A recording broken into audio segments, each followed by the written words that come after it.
मीठी बच्चे, तुम्हारी ये ईश्वरीय मिशन है। तुम सबको ईश्वर का बनाकर उन्हें बेहद का वर्षा दिलाते हो। प्रश्न, कर्मेंद्रियों की चंचलता समाप्त कब होगी? उत्तर, जब तुम्हारी स्थिति सिल्वर एज तक पहुंचेगी, अर्थात जब आत्मा त्रेता की सतो स्टेज तक पहुंच जाएगी तो कर्मेंद्रियों की चंचलता बंद हो जाएगी। अभी तुम्हारी रिटर्न जोनी है, इसलिए कर्मेंद्रियों को वश में रखना है। कोई भी छिपाकर ऐसा कर्म नहीं करना जो आत्मा पतित बन जाए। अविनाशी सर्जन तुम्हें जो परहेज बता रहे हैं उस पर चलते रहो। गीत, मुखड़ा देख ले प्राणी, मीठे मीठे सिके लधे बच्चों प्रति मात पिता बाप दादा का याद प्यार और गुड मॉर्निंग। रूहानी बाप की रूहानी बच्चों को नमस्ते। धारणा के लिए मुख्य सार, 1.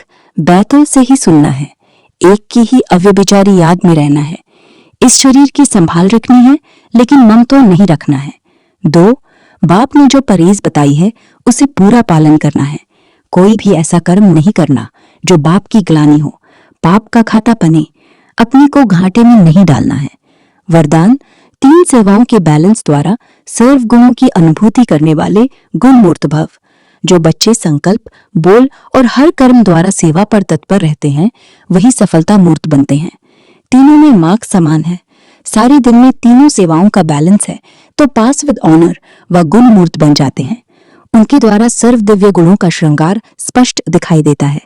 एक दूसरे को बाप के गुणों का व स्वयं की धारणा के गुणों का सहयोग देना ही गुण मूर्त बनना है, क्योंकि गुणदान सबसे बड़ा दान है।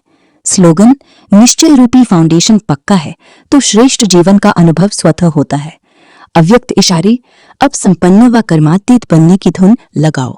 पिछले कर्मों के हिसाब किताब के फलस्वरूप तन का रोग हो, मन के संस्कार अन्य आत्माओं के संस्कारों से टक्कर भी खाते हों, लेकिन कर्मातीत कर्म भोग के वश न होकर मालिक बन हिसाब चुकतू कराए। कर्मयोगी बन कर्म भोग चुकतू करना, यह है कर्मातीत स्थिति की निशानी। प्रैक्टिस करो, अभी अभी कर्मयोगी, अभी अभी कर्मातीत स्टेज। ओम शांति।